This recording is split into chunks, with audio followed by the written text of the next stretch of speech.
I'm here with the artist for the Brothers James and the upcoming comeback, Michael Walsh. How are you doing today, sir? I'm good, thank you.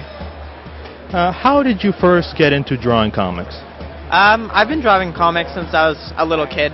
Really, I remember creating superheroes when I was 5 or 6 and drawing them out sequentially. So I realized, I guess, that I wanted to do it professionally when I was in university for illustration. And I found that I wasn't really attracted to doing advertising or editorial illustration as a full-time job. So after school, I came out and started focusing on becoming a full-time comic book illustrator. Your style has a very dark and gritty look about it. How did you find out that style was for you? Pretty much the funnest part of drawing for me is taking a brush and using a lot of ink and just, being a little bit free-form with it. So that's very conducive to dark and gritty and putting a lot of time into blocking things off with the blacks and the whites and working in almost a design way, which is a lot of stuff that I learned at school, and that's what I like to read, so that's what I like to draw as well. Are there any influences that you take inspiration from? Yeah, there's tons of stuff. I really like Alex Toth. His Zorro stuff is very, very influential on what I've done. I really like Jorge Zafino, who did Winterworld, and he did some Punisher stuff in the 80s. Batman Year One, Mazzucchelli's artwork on that is a huge influence. Mike Mignola's Hellboy stuff, those are probably the main ones. And can you tell the people at home a little bit about your book, The Brothers James?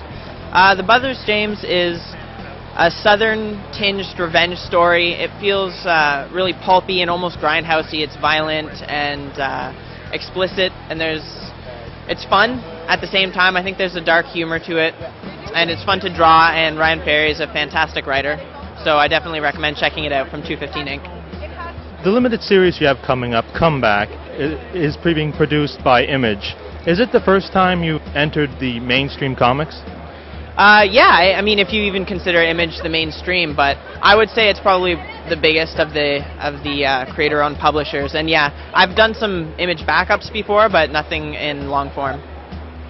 What can we look forward to in Comeback? You can look forward to some twists, some turns. There's a ton of different characters that you're going to meet, and some of them will live, some of them will not. And there's a little bit of science fiction to it, including the time travel stuff, and surprises. And each issue is going to end on a pretty big cliffhanger. So, finally, what would be your dream project to work on? Dream project? Well, I'd love to draw Daredevil or Punisher, kind of the darker Marvel heroes. I always had a penchant for Marvel comics growing up. X-Men was always my favorite, but I don't know if I could see myself drawing them at the moment. So maybe like a Marvel Knights book with Punisher and Daredevil and Wolverine or something like that. Well, thank you so very much for talking with us today. I hope you have a great convention. Thank you.